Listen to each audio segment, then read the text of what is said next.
नंदी, अब भांग उत्सव आरंभ करो। हर हर महादेव, हर हर महादेव।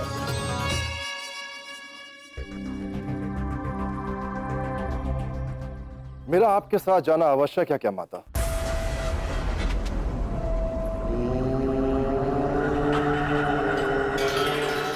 तारकासुर, मैं तुम्हें अपने साथ हर स्थान पर केवल इसलिए लेकर जा रही हूँ ताकि तुम ये सीख सको कि आवश्यकता पड़ने पर कब और कैसे किसी का उपयोग अपने हित के लिए करना चाहिए। किंतु यदि तुम्हें ऐसा लगता है कि तुम इतने शक्तिशाली हो इसलिए तुम्हें ये सब सीखने की आवश्यकता नहीं है, तो ठीक है, जाओ पाताल लोक जाकर प्रतीक्षा करो कि देवी आए और तुम्हारा अंत कर दे। देखो तारकासुर, हम जिस स्थान पर जा रहे हैं, यदि वहां हमारा एक भी दांव गलत पड़ गया तो ये हम दोनों के लिए ही घातक सिद्ध होगा। किंतु माता, यदि ये इतनी ही महत्वपूर्ण योजना है तो मुझे ये तो बताइए कि हम जा कहां रहे हैं।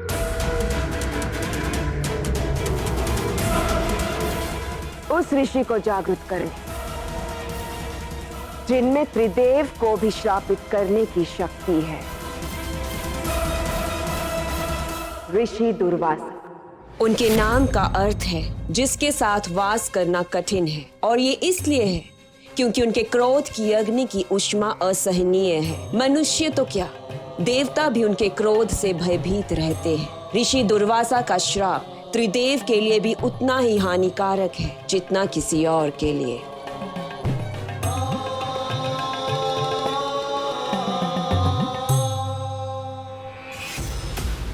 अब मुझे केवल ऋषि दुर्वासा को जागृत करके उन्हें कैलाश भेजने का मार्ग ढूंढना होगा ताकि वो वहां हो रहे भांग उत्सव को देखे।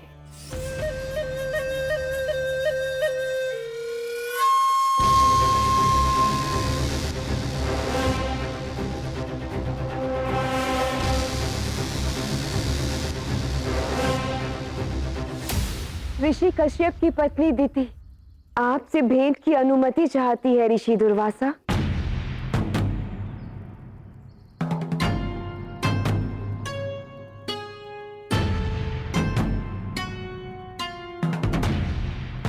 ऋषि दुर्वासा, मेरी प्रार्थना स्वीकार करें, मुझे आपसे भेंट करने का अवसर प्रदान करें।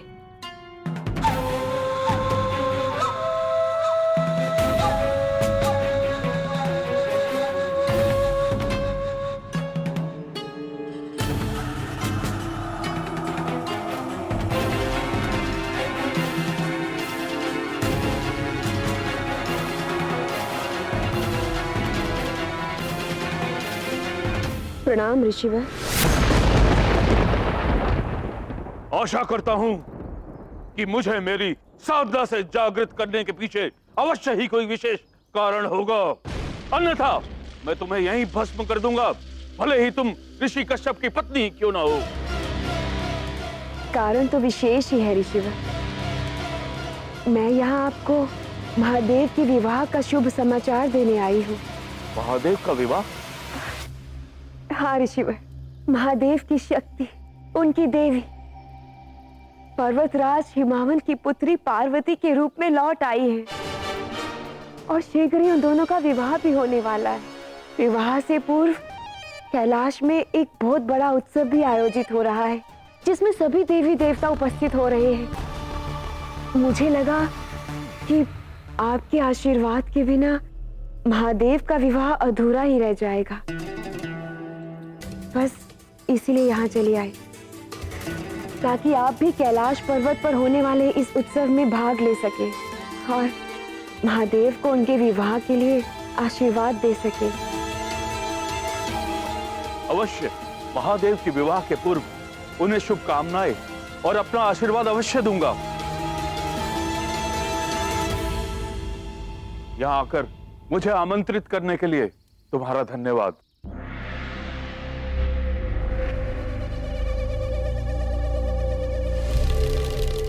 धन्यवाद तो मुझे आपका करना चाहिए ऋषिवर। अब जब आप कैलाश में सभी देवताओं को भांग के मद में चूर देखेंगे तो आपकी क्रोधाग्नि चरम पर होगी। और जब क्रोध का वो ज्वालामुखी फटेगा तो महादेव और पार्वती का विवाह कभी संपन्न नहीं हो पाएगा। जल्दी अच्छे से करो, इस ला यहाँ रख दो। अरे संभल कर। यहाँ नहीं, एक काम करो, यहाँ तो प्रसाद आएगा, ये वहां रख दो। अरे वहां नहीं, एक मिनट रुको, वहां तो बैठे खाएगी। एक काम करो, ये वहां रख दो, वहां। अरे रुको, वहां तो त्रिदेव की बैठक है। एक काम करो, प्रसाद यहाँ रख दो, यहाँ।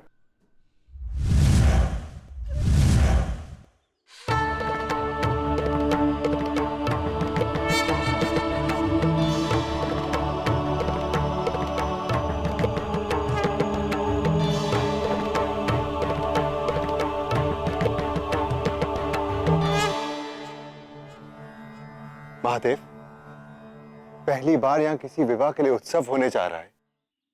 सभी देव गंधर्व यहाँ उपस्थित होंगे, किंतु अब तक यहाँ कुछ साज सज्जा नहीं हुई है।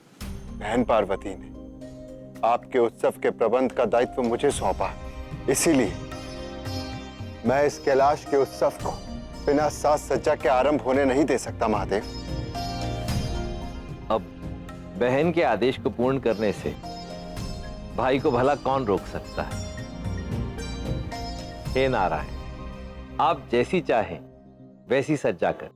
जो आज्ञा महादेव।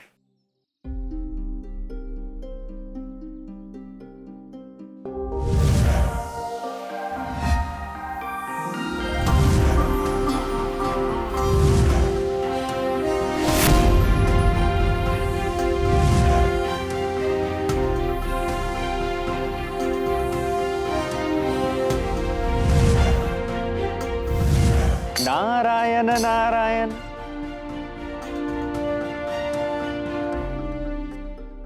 अब हम उत्सव के लिए सज हैं महादेव, आरंभ करें।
लीजिए इंद्रदेव, प्रसाद ग्रहण कीजिए।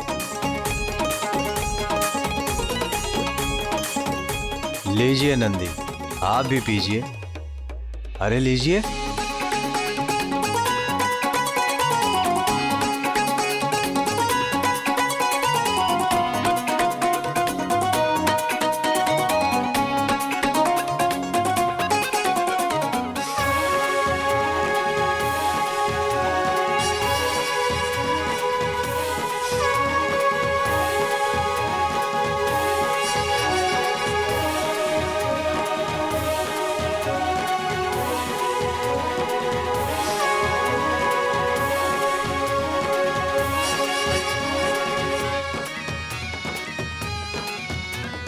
हर हर महादेव।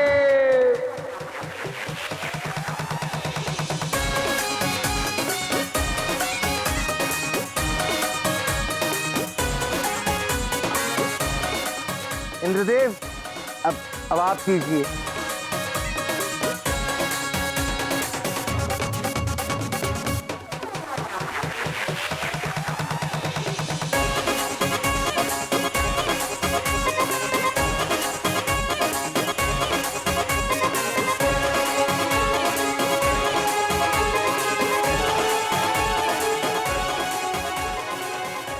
महादेव के विवाह उत्सव में भाग लेकर उन्हें आशीर्वाद देने के लिए मैं अति उत्सुक हूं।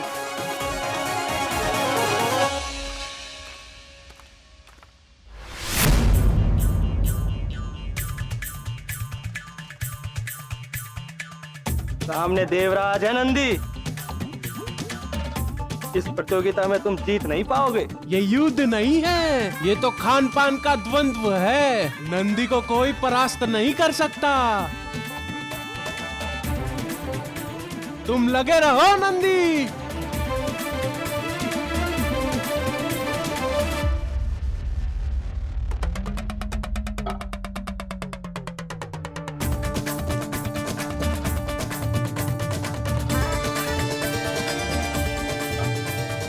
हर हर महादेव।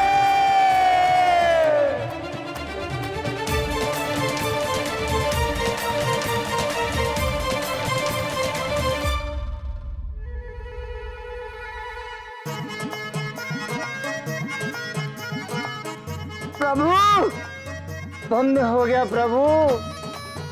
हर दिशा में आप ही आप नजर आ रहे हैं प्रभु। आनंद ही आनंद। एक साथ 10 महादेव के साक्षात दर्शन।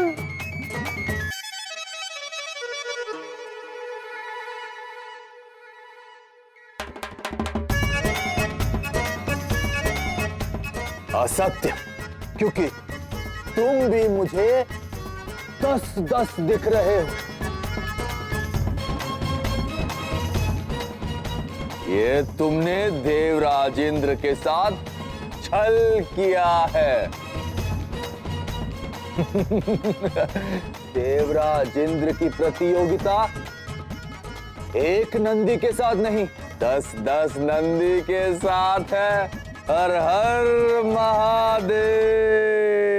हर हर महादेव।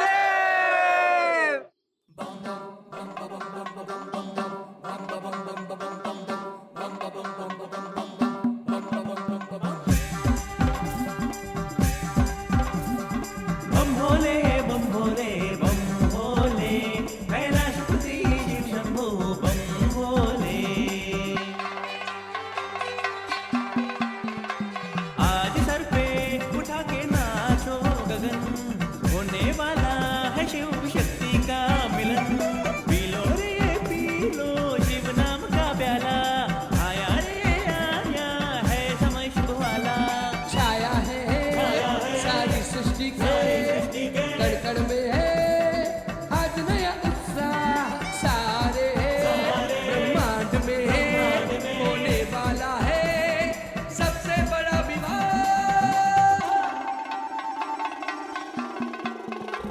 बम भोले बम भोले बम भोले, कैलाशपति शिव शंभो बम भोले। बम भोले बम भोले बम भोले, कैलाशपति शिव शंभो बम भोले।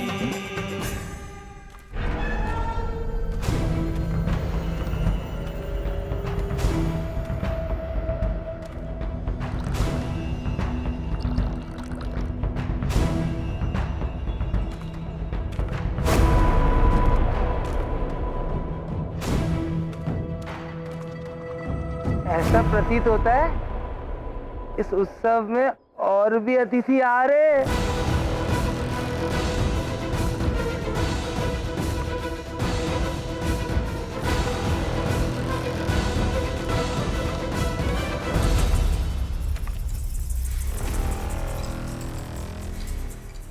स्वागत है, स्वागत है। नंदी आप सभी 10 शिष्यों का स्वागत करता है। सबका स्वागत? दिखाई नहीं देता तुम्हें?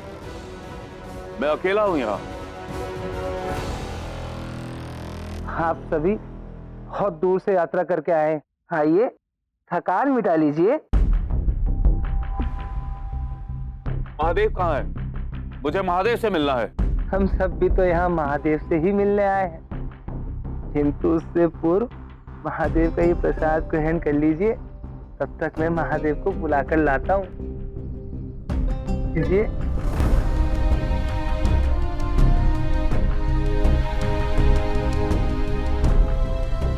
दुस्साहसी बैल, एक ऋषि को यह मदभरी भांग पिलाने का पापी विचार तुम्हारे मन में आया कैसे? ऋषिवर, ये भांग थोड़ी ना है, ये तो महादेव का प्रसाद है। देखिए, हम सब भी इसे पी रहे हैं। लीजिए, आप भी पी लीजिए। पूरा ना सही, थोड़ा सा तो पी लीजिए। संसार एक पुष्प के भांति खिला खिला दिखेगा। मूर्ख बैल, इससे पहले कि मैं अपना संयम खो दूं, महादेव को जाकर सूचित करो कि मैं ऋषि दुर्वासा उनसे मिलने आया हूं। मैंने कब मना किया? किंतु उससे पूर्व उनका प्रसाद तो ग्रहण कीजिए, अन्यथा मेरे प्रभु का अपमान होगा। लीजिए ना प्रभु, प्रभु पीजिए ना प्रभु, लीजिए ना।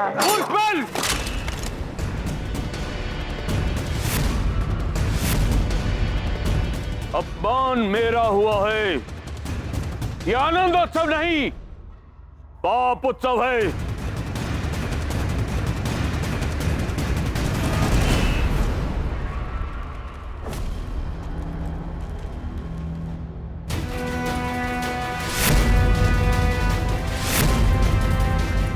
प्रतीत होता है नंदी ने अनजाने में ऋषि दुर्वासा को कुपित कर दिया। इसका परिणाम शुभ नहीं होगा।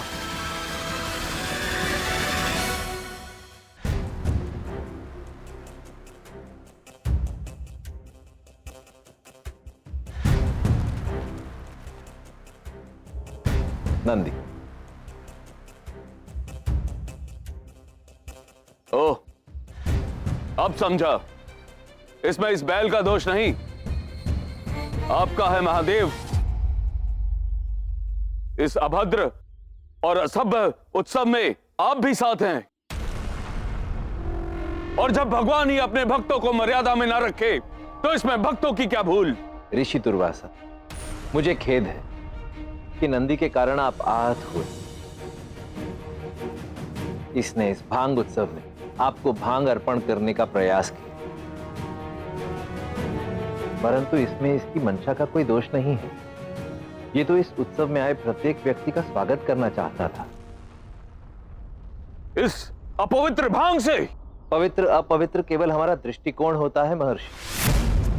संसार की प्रत्येक वस्तु किसी के लिए विष होती है तो किसी के लिए अमृत। संगीत, नृत्य आदि कलाएं यदि किसी एक व्यक्ति के लिए अपवित्र हो सकती हैं, तो वहीं दूसरे व्यक्ति के लिए वो साधना का माध्यम भी हो सकती है। कोई भी वस्तु यदि प्रेम और भक्ति भाव से अर्पण की जाए तो अपवित्र नहीं रहती। मेरे गले में धारण नागराज वासुकी यदि भक्ति भाव से मुझे अपना विष भी अर्पण करेंगे तो मुझे वो भी सहर्ष स्वीकार होगा। संसार का प्रत्येक कण देवी ने बनाया है, और प्रकृति द्वारा बनाया गया कुछ भी अपवित्र नहीं हो सकता।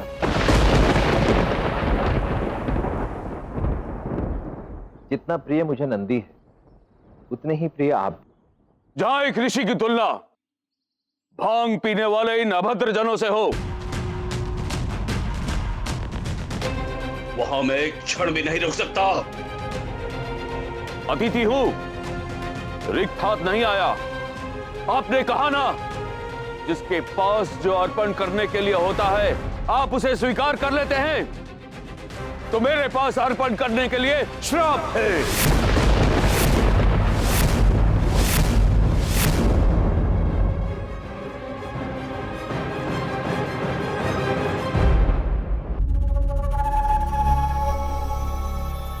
मैं दुर्वासा अपने तपोबल को साक्षी मानकर तुम्हें श्राप देता हूं नंदी, कि जिस प्रकार तुमने मेरा मार्ग अवरुद्ध किया है, निकट भविष्य में कोई तुम्हारा मार्ग भी अवरुद्ध करेगा, और मेरी भांति तुम भी उस बाधा को पार नहीं कर पाओगे। और जिस मृत्यु तुल अपमान को मैंने सहा है, तुम भी सहोगे।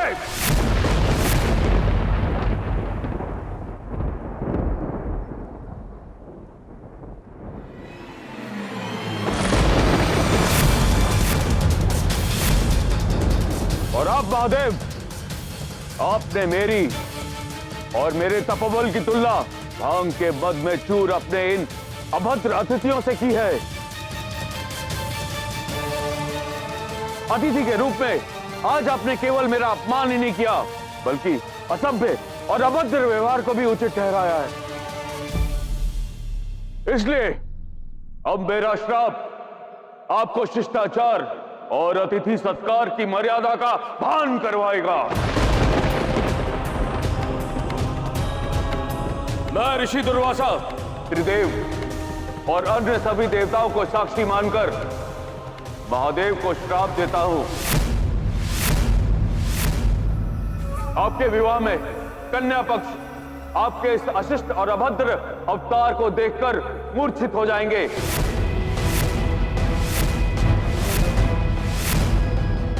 आपका विवाह आपके इस रूप में नहीं होगा।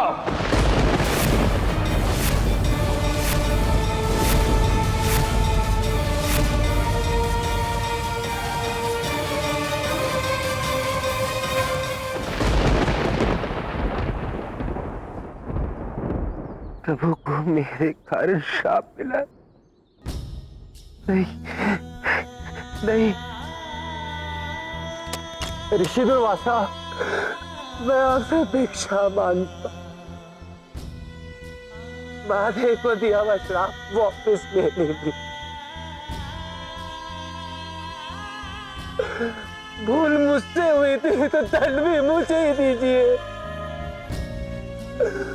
मेरे प्रभु को श्राप मत कीजिए, मैं आपकी विनती करता हूं। ऋषि दुर्वासा, देखा आपने, ये नंदी मुझसे कितना प्रेम करता है,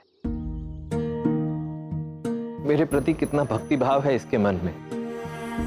आपके द्वारा दिया गया श्राप इसने स्वीकार कर लिया, परंतु आपके द्वारा मुझे दिए गए श्राप को टालने के लिए आपसे विनती कर रहा है। नंदी, उठ जाओ।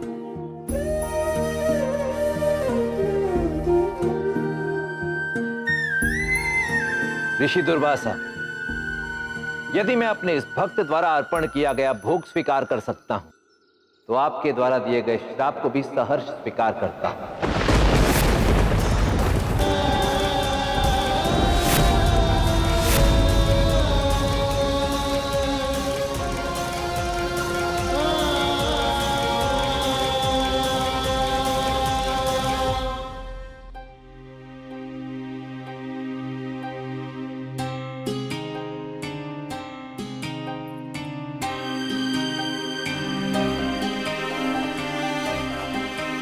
सभी अतिथि तुम्हारी प्रशंसा करते थक नहीं रहे थे। तुम्हारी वीणा का वादन सुनकर सबके सब ऐसे मुग्ध हो गए जैसे चंद्रमा को देखकर चकोर, मेघों को देखकर मोर।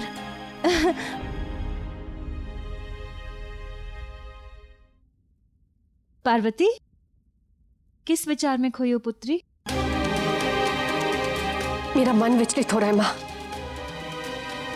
ऐसा आभास हो रहा है जैसे मुझे तुरंत कैलाश जाना चाहिए, और जब तक मैं महादेव से मिल नहीं लेती तब तक मुझे मन की शांति नहीं मिलने वाली। पुत्री, मेरा वश चलता तो मैं तुम्हें भेज भी देती, किंतु कल तुम्हारी हल्दी की विधि है और इससे पूर्व तुम्हारा महल से बाहर जाना अपशगुन माना जाएगा। पार्वती, मैं तुम्हारे मन की व्याकुलता समझ सकती हूँ पुत्री। विवाह से पूर्व ऐसी व्याकुलता हर कन्या के मन में होती है, और जहां साक्षात महादेव हैं, उस कैलाश की चिंता तुम क्यों करती हो? हाँ, ठीक है माँ, यदि आप नहीं चाहती तो मैं कैलाश नहीं जाऊंगी।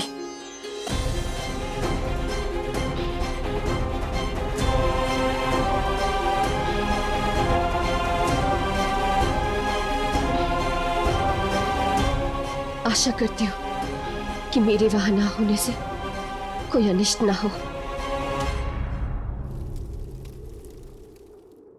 आपने ठीक कहा था माता। दुर्वासा की क्रोध अग्नि से स्वयं त्रिदेव भी नहीं बच सकते।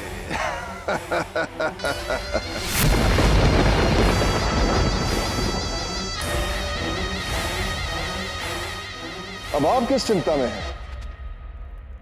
आप जैसा चाहती थी ऋषि दुर्वासा ने महादेव को श्राप दे दिया है।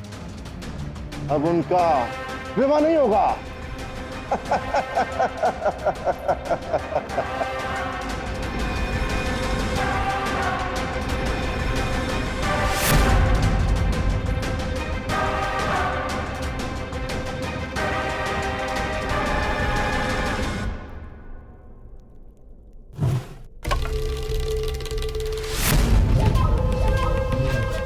हर आग को बुझाया जा सकता है तारकासुर, विशेष रूप से जिसका संबंध देवी से हो। ऋषि दुर्वासा का श्राप महत्वपूर्ण नहीं है, महत्वपूर्ण ये है कि अब क्या होगा। महादेव ने इस श्राप को स्वीकार तो अवश्य कर लिया है, किंतु देवी पार्वती को अब तक इसका कोई अनुमान नहीं है। मुझे जानना ये है कि अब वो क्या करेगी। चंद्रभा,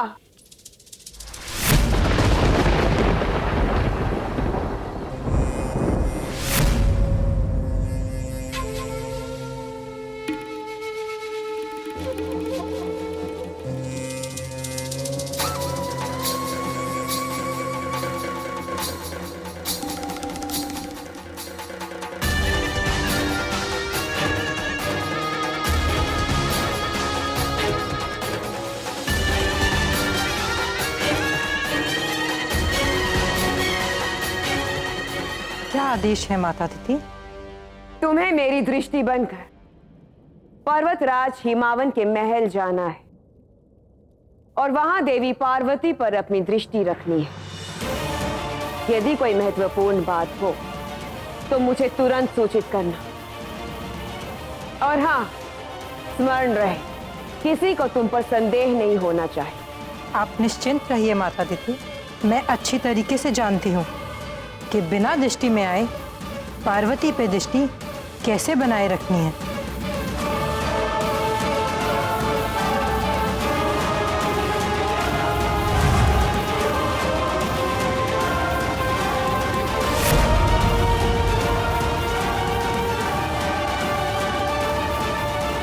विवाह का घर है, मैं वहां महल की दासी बनकर देवी पार्वती के साथ ही रहूंगी।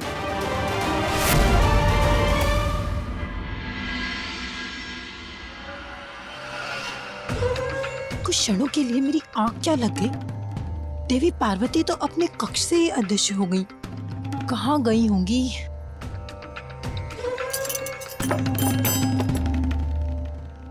ये स्वर तो रसोई की ओर से आ रहा है।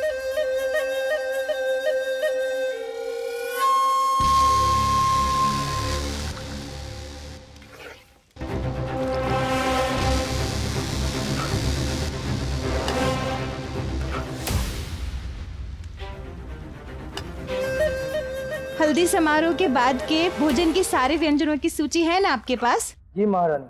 आइए।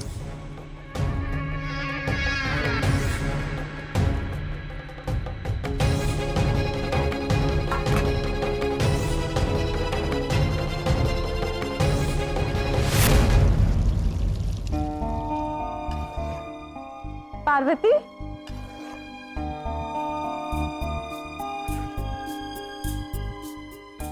ये सब क्या है पुत्री? माँ, वो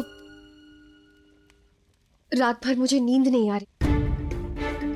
पता नहीं क्यों मेरा मन विचलित था।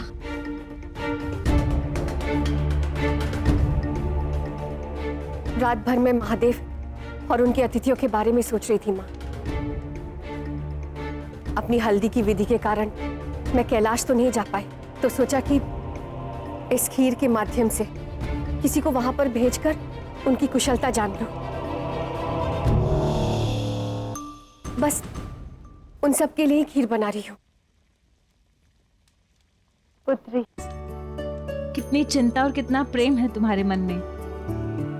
चिंतित ना हो पुत्री, कैलाश पर सब कुशल मंगल होगा। और यदि कोई चिंता की बात है भी ना, तो तुम्हारी ये स्वादिष्ट खीर खाकर सब चिंता मुक्त हो जाएंगे।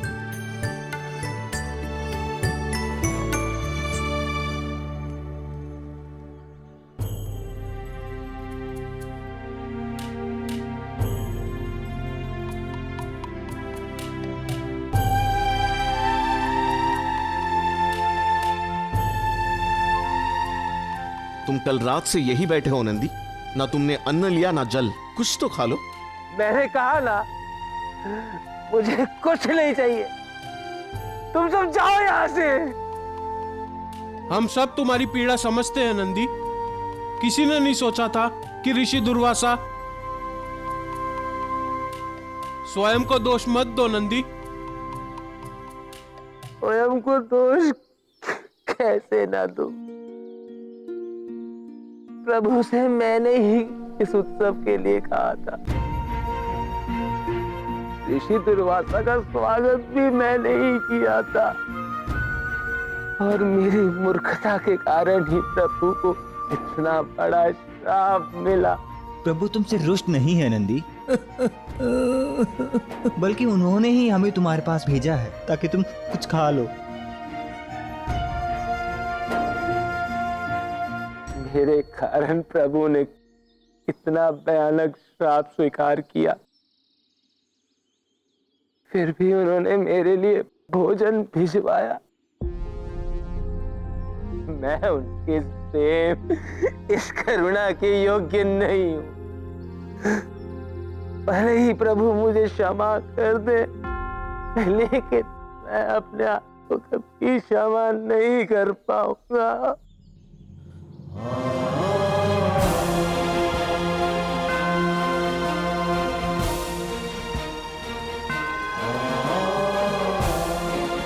ये क्या कर रहे हो नंदी? एक वाहन का कर्तव्य होता है अपने सवार को उचित मार्ग से सुरक्षित ले जाना, किंतु मैंने अपने प्रभु को इतने कष्ट दिए, इसके बाद मैं अपने आप को उनका वाहन बनने योग्य नहीं समझता। इसलिए पश्चाताप करने के लिए मैं कैलाश छोड़कर जा रहा हूं।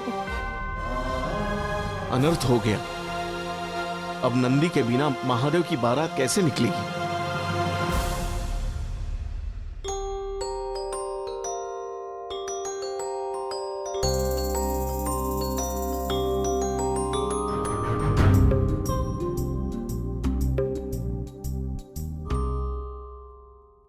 माँ, यदि आप ऐसे ही अश्रु बहाती रहेंगी ना, तो विवाह में आए हुए अतिथि यही सोचेंगे कि महादेव ने आपको विवाह के लिए बाध्य किया है और आपकी पुत्री को छीन कर ले जा रहे हैं।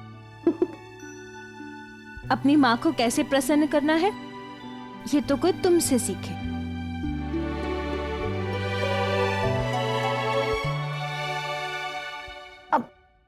अब चलिए, शीघ्र मुझे सज्ज कीजिए।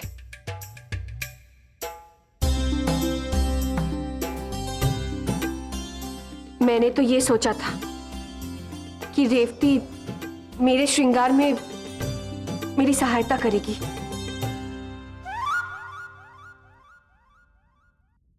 परंतु देखो ना, वो तो स्वयं में ही व्यस्त है। क्या हुआ, तुमने कुछ कहा क्या? दुल्हन की सज्जा करना तुम्हारा दायित्व है और तुम वहां बैठ के खीर खा रही हो। यहाँ आओ। क्या करूं माँ, खीर है ही इतनी स्वादिष्ट। महारानी, कृपा करके माँ को भी आप ऐसी ही खीर बनानी सिखा दीजिएगा। ये खीर मैंने नहीं बनाई है रेवती, ये खीर तो पार्वती ने बनाई है। किंतु ये खीर तो उसे प्रथम महादेव को भिजवानी थी।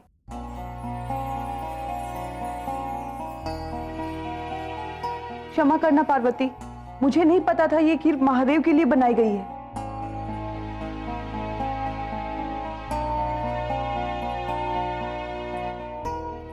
कोई बात नहीं रिश्ती, महादेव के लिए जो मैंने खीर बनाई थी वो मैंने महादेव को पहले ही भिजवा दिया है। ये तो मैंने माँ और पिताश्री के लिए थोड़ी सी बचा कर रखी थी। क्षमा करना महारानी।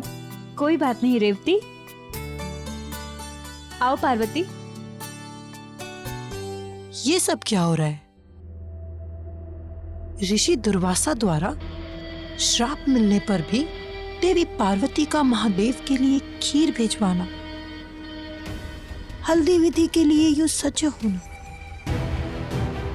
यही दर्शाता है कि महादेव ने उन्हें अभी तक उस श्राप के विषय में नहीं बताया। नंदी को रोकिए प्रभु। नंदी आपका वाहन है, उसके बिना कैलाश से आपकी बारात कैसे जाएगी? यही तो देखना है नारायण। नंदी मेरा वाहन है, उसके बिना मेरी बारात कैलाश से नहीं जाएगी। परंतु मुझे पूर्ण विश्वास है देवी कोई ना कोई लीला अवश्य रचेंगी और नंदी को कैलाश पर पुनः वापस भेज देंगे।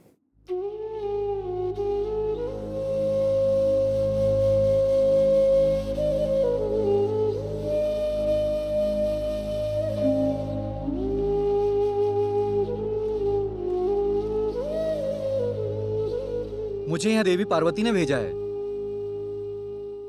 आपको माता ने भेजा है। आइए, पधारिए, कैलाश में आपका स्वागत है। आपका बहुत बहुत धन्यवाद, किंतु मैं यहाँ केवल देवी पार्वती की भेंट को सौंपने आया हूँ। माता पार्वती ने कहा है ये भेंट केवल महादेव के लिए नहीं अपितु कैलाश में उपस्थित उनके समस्त परिवार के लिए।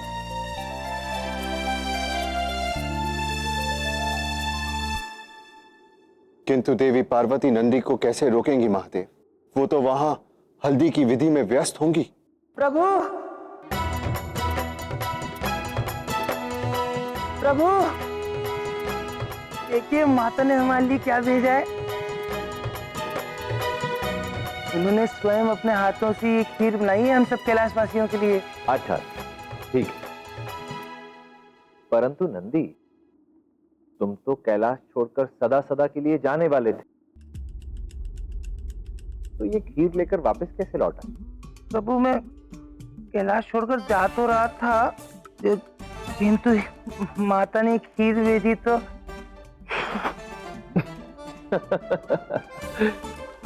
ठीक है, जाओ और जाकर सभी गण प्रेतों को बता दो कि तुम वापस लौट आए हो और कभी कहीं नहीं जाओगे। नंदी। जी प्रभु।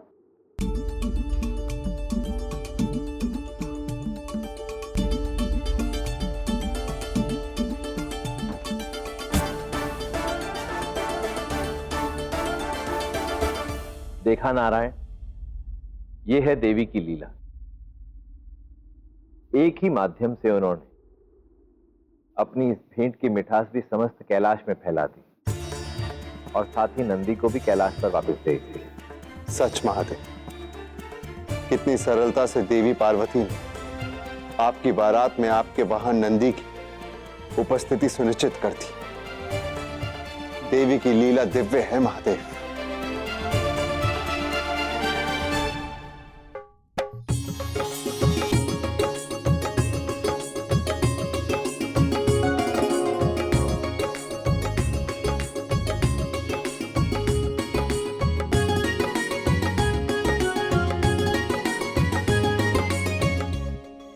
हल्दी विधि आरंभ होने को है। अवश्य ही विधि के पूर्व कोई न कोई देवता आकर महादेव के श्राप के विषय में बताएगा। माँ, हल्दी की विधि आरंभ करने से पूर्व मैं सबसे कुछ कहना चाहती हूँ। किंतु क्या पुत्री? महारानी मैनावती, अवश्य कोई महत्वपूर्ण बात होगी। पुत्री पार्वती, कहो। प्रतीत होता है कि देवी पार्वती महादेव के श्राप के विषय में पहले से ही जानती हैं।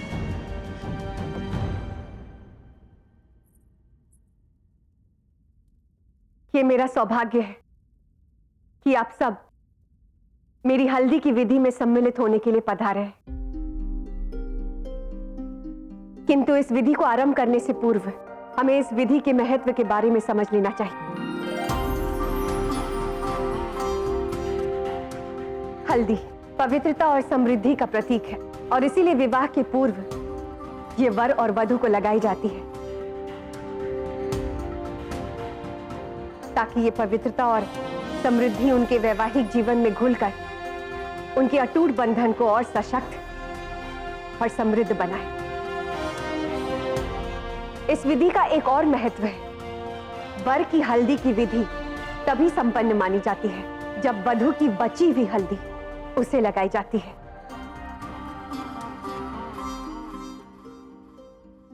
और हम इससे यही संदेश देते हैं कि बिना स्त्री के योगदान के कोई भी शुभ कार्य संपन्न नहीं होता।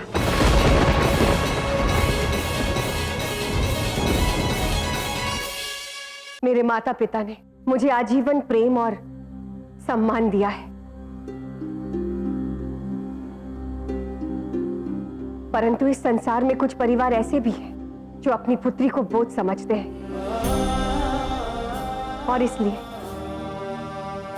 मैं आप सबसे एक विनती करना चाहती हूं कि जब भी आप इस हल्दी को स्पर्श करें, तभी आप अपने मन से ये विचार हटा लें, इसे दूर कर दें कि पुत्र पुत्रियों से श्रेष्ठ होते हैं।